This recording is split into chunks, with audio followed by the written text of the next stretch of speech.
Resumen del libro de Primera de Samuel, parte número 2. Saúl, el primer rey de Israel, capítulos 8 al 15. Introducción.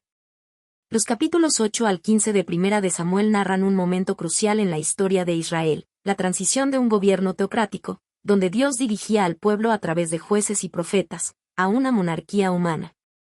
Durante siglos, Israel había sido guiado por líderes espirituales y militares, pero la creciente presión de las naciones vecinas y la corrupción de los hijos de Samuel llevan al pueblo a exigir un rey que los gobierne, como lo hacen otras naciones.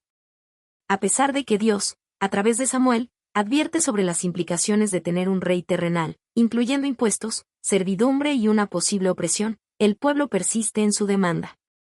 En respuesta, Dios les concede su petición, permitiéndoles experimentar las consecuencias de su decisión. Así surge Saúl, un hombre alto y apuesto de la tribu de Benjamín, quien es elegido y ungido como el primer rey de Israel. Al inicio de su reinado, Saúl demuestra valentía y liderazgo al defender a Israel contra sus enemigos, consolidando su posición como rey. Sin embargo, con el tiempo, su carácter es puesto a prueba, y sus repetidos actos de desobediencia revelan una falta de confianza en Dios. En lugar de seguir las instrucciones divinas, actúa impulsivamente, tomando decisiones basadas en su propio juicio y temor al pueblo, en lugar de la voluntad de Dios. Estos capítulos destacan la importancia de la obediencia y la fe genuina ante Dios. A través de la vida de Saúl, se muestra que el éxito en el liderazgo no depende de la apariencia externa o la aprobación popular, sino de un corazón alineado con la voluntad de Dios. La desobediencia de Saúl eventualmente lo lleva a ser rechazado como rey, preparando el camino para un nuevo líder, David, un hombre conforme al corazón de Dios. Capítulo 8. Israel pide un rey. A medida que Samuel envejece, nombra a sus hijos, Joel y Abías, como jueces sobre Israel. Sin embargo, a diferencia de su padre, estos no siguen el camino de la justicia. En lugar de ello, se corrompen, aceptando sobornos y pervirtiendo el derecho. Su conducta desilusiona al pueblo, generando desconfianza en su liderazgo.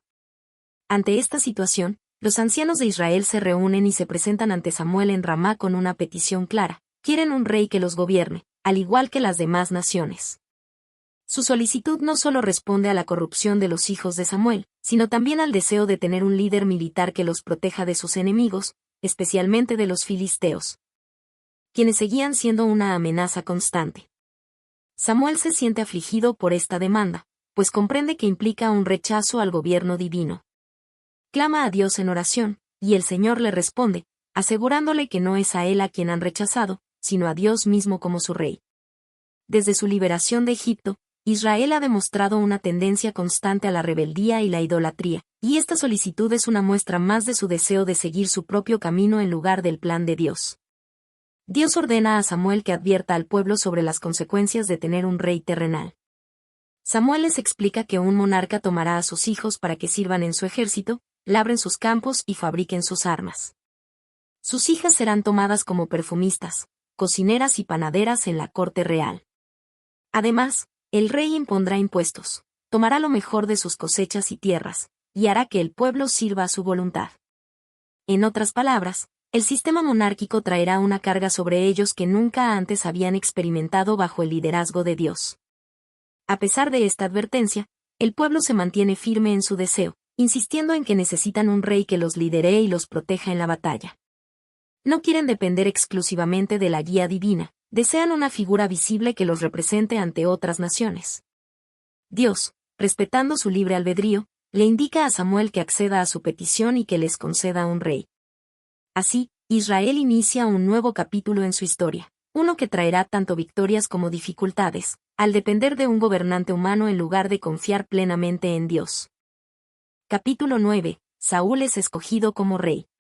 En la pequeña tribu de Benjamín, vive un hombre llamado Cis, un benjamita de gran riqueza e influencia. Su hijo, Saúl, es descrito como un joven alto y apuesto, el más distinguido entre los israelitas. Su apariencia física es imponente, lo que lo hace destacar entre sus compatriotas. Sin embargo, en este momento de su vida, Saúl no tiene idea de que Dios lo ha elegido para una gran misión. Un día, las asnas de su padre se pierden, y Cis envía a Saúl junto con un criado a buscarlas. La búsqueda los lleva a recorrer varias regiones sin éxito. Se dirigen a las tierras de Efraín, luego pasan por la tierra de Salisa, pero no encuentran rastro de los animales. Después de pasar por la tierra de Salim y la región de Benjamín, todavía no logran encontrarlas. Finalmente, llegan a la tierra de Suf, y Saúl, sintiéndose frustrado, sugiere regresar a casa para evitar que su padre se preocupe más por ellos que por las asnas. El criado, sin embargo, tiene otra idea.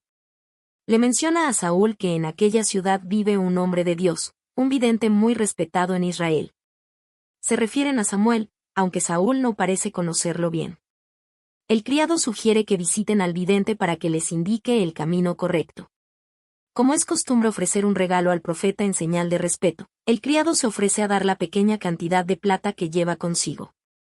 Saúl acepta la propuesta y se dirigen a la ciudad donde se encuentra Samuel. Mientras tanto, Dios ya ha hablado con Samuel el día anterior.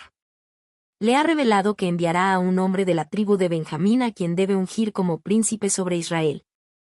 Este hombre será el escogido para liberar al pueblo de la opresión filistea. Cuando Samuel ve a Saúl acercarse, el Señor le confirma que él es el elegido.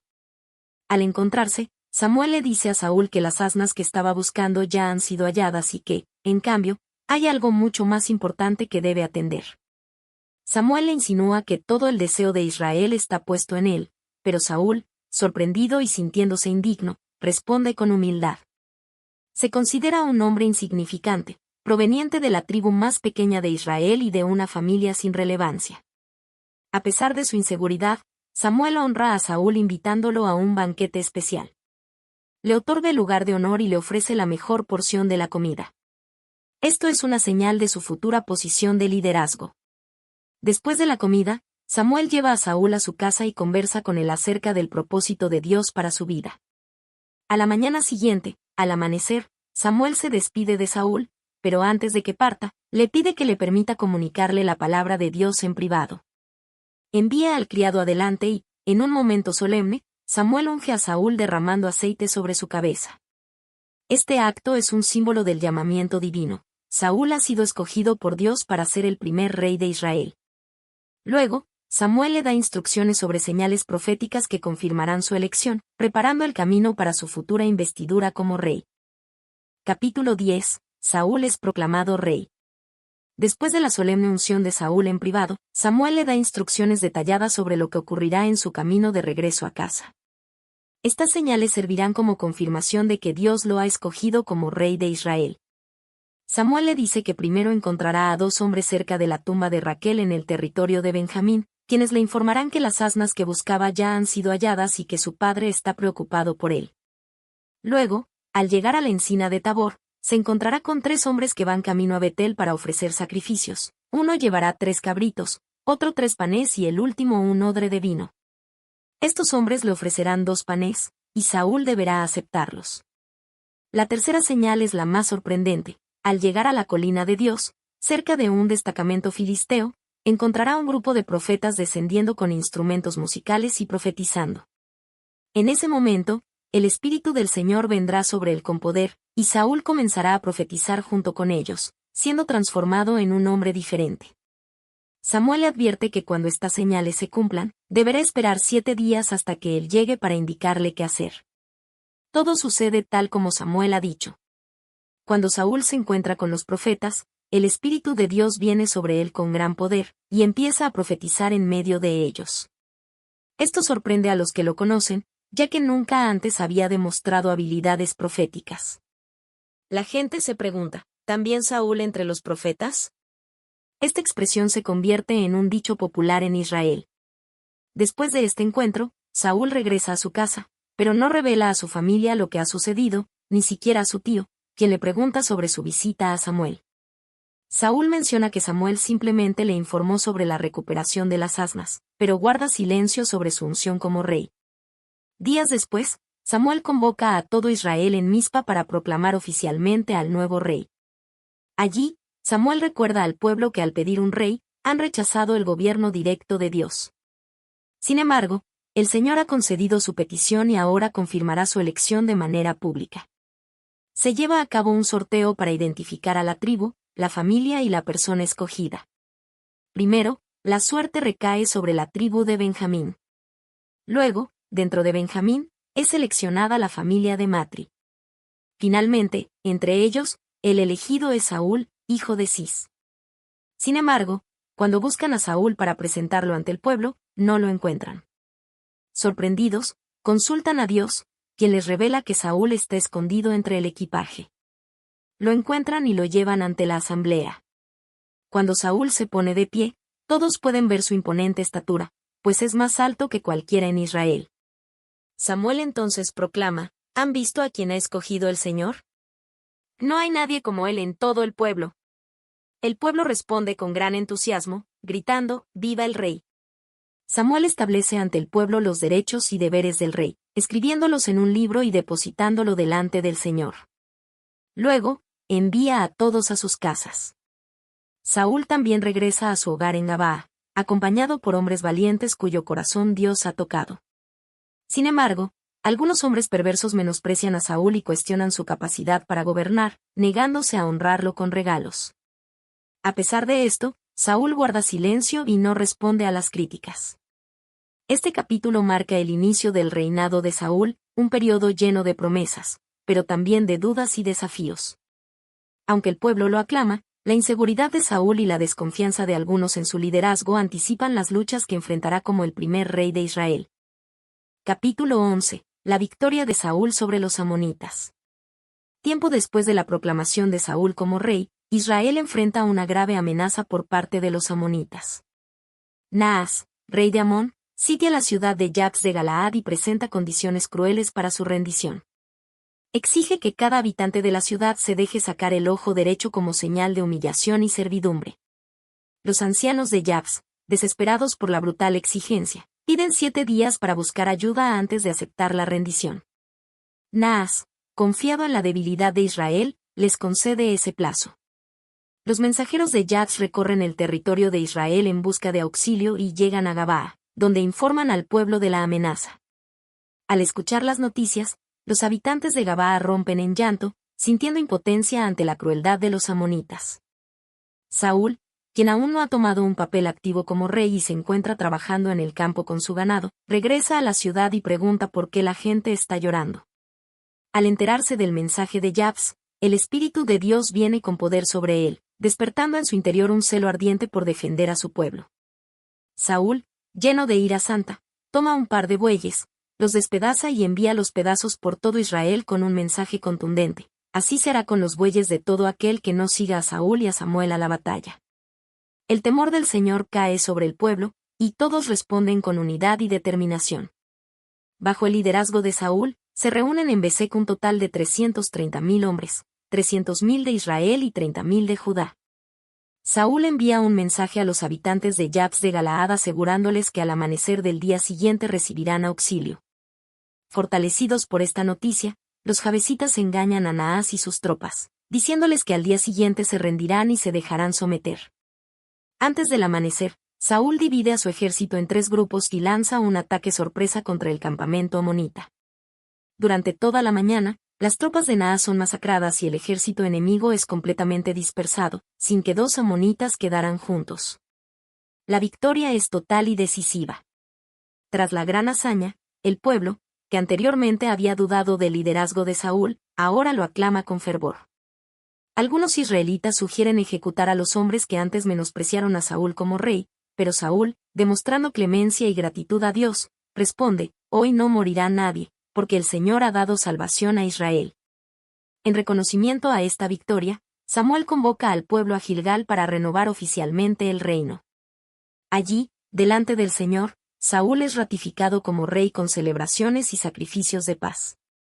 El pueblo se regocija, reconociendo finalmente a Saúl como su líder legítimo. Este capítulo representa el punto culminante en la aceptación de Saúl como rey. Su valentía y liderazgo en la batalla consolidan su autoridad y ganan la confianza del pueblo. Sin embargo, también muestra que su éxito proviene de la intervención divina, dejando claro que es Dios quien otorga la victoria a Israel. Capítulo 12. El discurso de Samuel. Después de la confirmación del reinado de Saúl en Gilgal, el profeta Samuel, quien ha servido fielmente a Israel como juez y líder espiritual, se dirige al pueblo para darles un discurso solemne. Este momento marca la transición definitiva del liderazgo de Israel de un sistema de jueces a una monarquía. Samuel, consciente de la importancia de esta ocasión, busca dejar en claro tanto su integridad personal como la responsabilidad que ahora recae sobre Israel y su rey.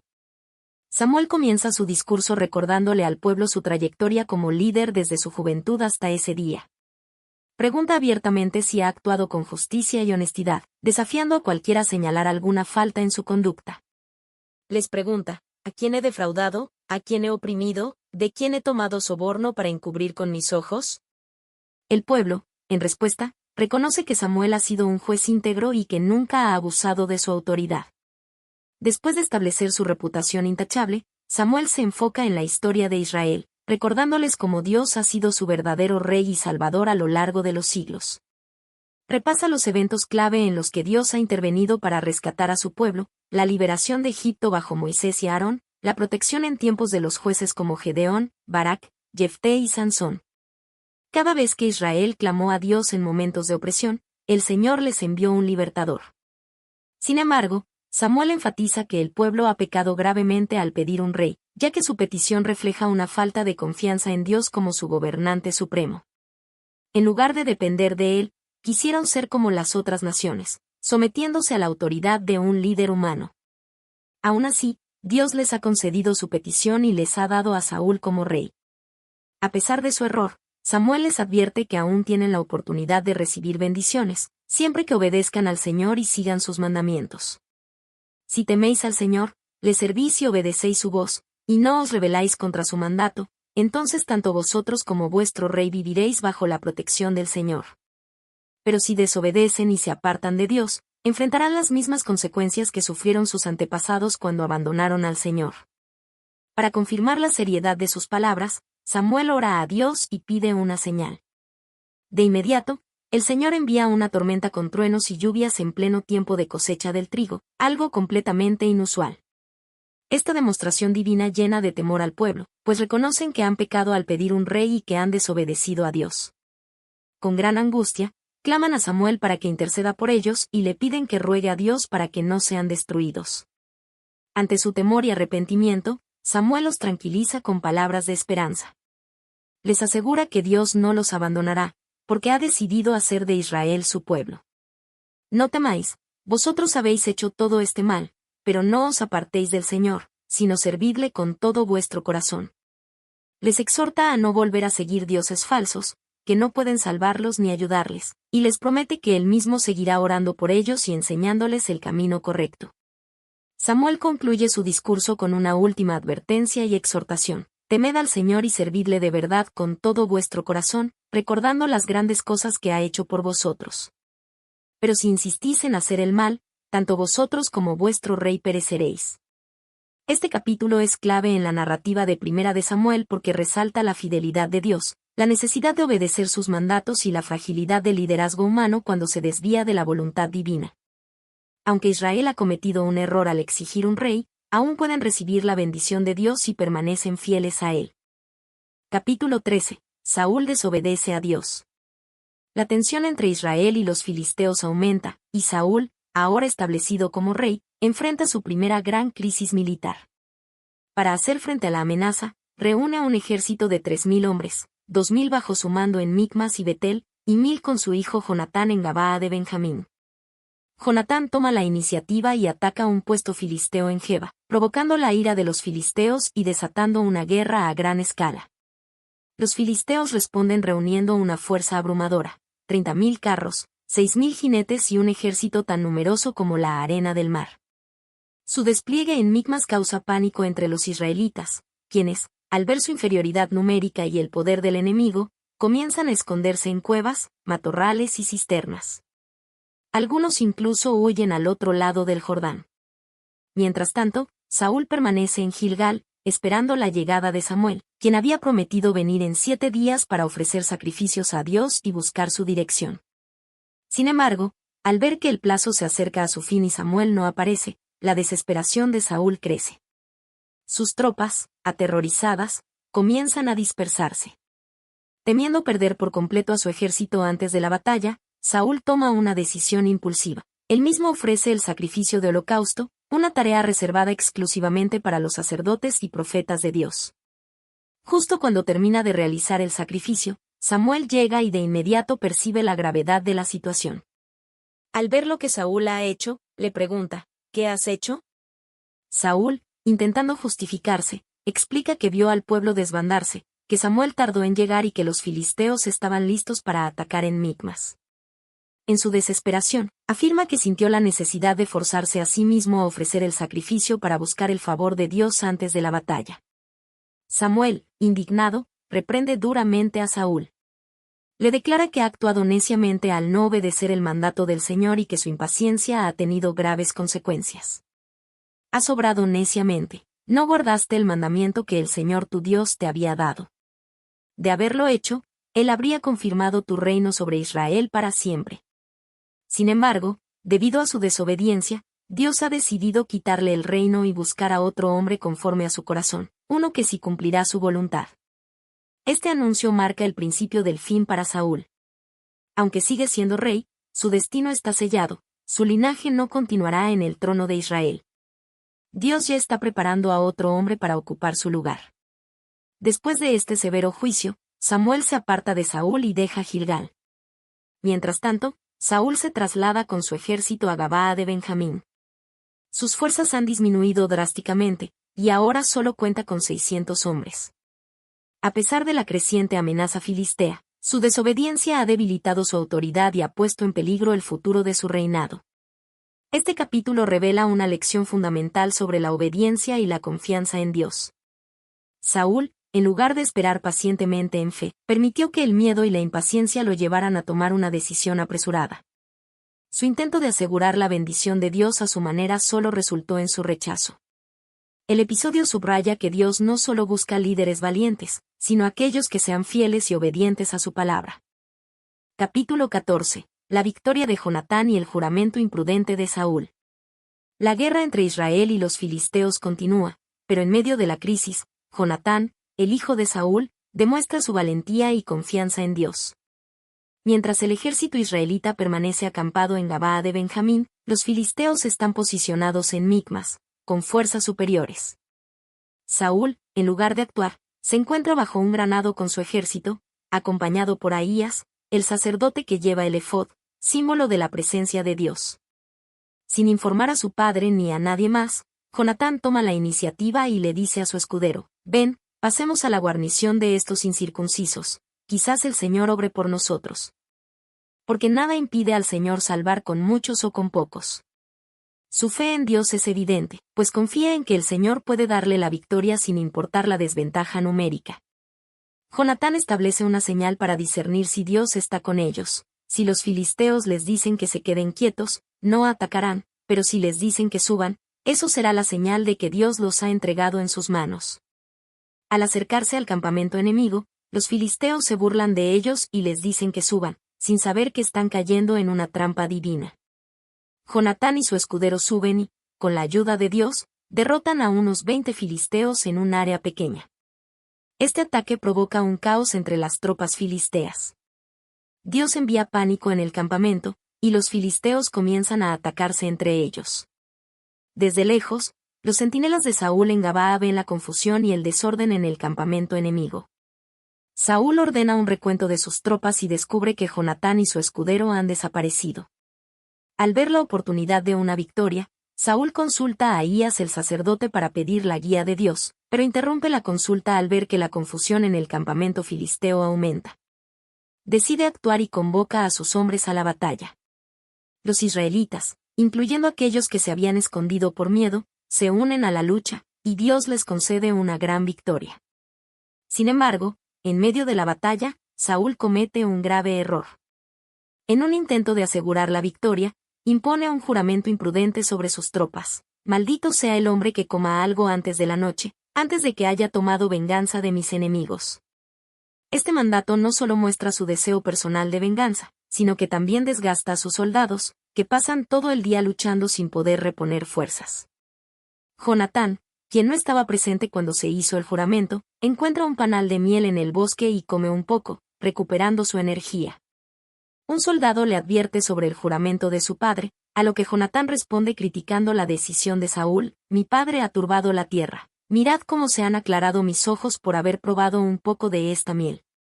Si tan solo el pueblo hubiera comido hoy del botín de sus enemigos, ¿no hubiera sido mayor la derrota de los filisteos?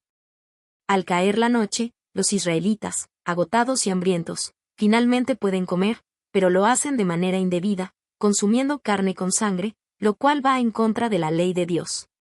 Saúl, al darse cuenta, construye un altar y ordena que la carne sea preparada correctamente. Luego, Saúl consulta a Dios para continuar persiguiendo a los filisteos durante la noche, pero no recibe respuesta. Sabe que algo ha ido mal y busca la causa del problema. Usando un sorteo sagrado, descubre que Jonatán es el culpable de haber roto su juramento. Aunque Jonatán argumenta que actuó sin saberlo, Saúl insiste en que debe morir. El pueblo, sin embargo, se levanta en defensa de Jonatán, reconociendo que fue su valentía y fe en Dios lo que llevó a la victoria. Declaran: ¿morirá Jonatán, quien ha logrado esta gran salvación en Israel? No lo permitiremos. Vive el Señor, que no caerá un solo cabello de su cabeza a tierra, porque ha obrado con Dios este día. Ante esta fuerte oposición, Saúl cede y Jonatán es salvado. Este capítulo refleja dos contrastes importantes: la fe genuina y la valentía de Jonatán frente a la impulsividad y falta de discernimiento de Saúl. Jonatán confió en Dios y actuó con decisión, mientras que Saúl, con su juramento apresurado, debilitó a su ejército y casi pierde a su propio hijo. La historia muestra la importancia de la sabiduría y la obediencia a Dios por encima de las reglas humanas imprudentes. Capítulo 15. Saúl es rechazado como rey. Dios envía a Samuel con un mensaje claro para Saúl: debe ejecutar el juicio divino contra Amalek, una nación que había atacado a Israel cuando salieron de Egipto. La orden es explícita: ve, ataca a Amalek y destruye todo lo que tienen. No les perdones la vida, mata a hombres, mujeres, niños, bueyes, ovejas, camellos y asnos. Esta misión no era solo una guerra, sino un mandato de Dios que exigía obediencia absoluta. Saúl reúne un ejército de 210.000 hombres y marcha contra Amalek. Atacan la ciudad y logran una victoria aplastante. Sin embargo, en lugar de cumplir con la orden divina, Saúl y su pueblo deciden perdonar al rey Agag y quedarse con lo mejor del ganado, incluyendo ovejas, bueyes y todo lo que parecía valioso. Solo destruyen lo que consideran despreciable e inútil. Mientras tanto, Dios habla a Samuel con gran pesar: me pesa haber puesto a Saúl como rey, porque se ha apartado de mí y no ha cumplido mis palabras. Esta declaración refleja no solo la desobediencia de Saúl, sino también la tristeza de Dios al ver cómo su elegido ha fallado. Samuel se angustia y clama a Dios toda la noche. Al amanecer, va en busca de Saúl, pero le informan que el rey ha ido a erigirse un monumento a sí mismo en el Carmelo antes de dirigirse a Gilgal. Este acto muestra la arrogancia de Saúl y su deseo de gloria personal, en lugar de la obediencia a Dios. Cuando Samuel finalmente lo encuentra, Saúl lo saluda con entusiasmo y le dice: bendito seas de Jehová, he cumplido la palabra de Jehová. Pero Samuel, con discernimiento, responde con una pregunta mordaz: ¿entonces qué es ese balido de ovejas y mugido de bueyes que oigo? La evidencia de su desobediencia es innegable. Saúl intenta justificarse diciendo que el pueblo tomó lo mejor del ganado para ofrecerlo en sacrificio a Dios, pero Samuel no se deja engañar. Le recuerda la orden específica de Dios y le dice una de las declaraciones más poderosas de la Escritura: ¿se complace Jehová tanto en los holocaustos y víctimas, como en que se obedezca a las palabras de Jehová? Ciertamente, el obedecer es mejor que los sacrificios, y el prestar atención, que la grosura de los carneros. Porque como pecado de adivinación es la rebelión, y como ídolos e idolatría la obstinación. Por cuanto tú desechaste la palabra de Jehová, Él también te ha desechado para que no seas rey. Estas palabras revelan la gravedad del pecado de Saúl. No se trata solo de un error táctico, sino de una desobediencia deliberada y una falta de sumisión a Dios. Saúl, al ver que no puede ocultar su culpa, admite: he pecado, pues he quebrantado el mandamiento de Jehová y tus palabras, porque temí al pueblo y consentí su voz. Su respuesta deja en evidencia su carácter: en lugar de temer a Dios, teme más a la opinión de los hombres. Samuel le dice que Dios ya ha tomado su decisión y no cambiará de opinión. Saúl, desesperado, intenta retener a Samuel agarrando su manto, y éste se rasga.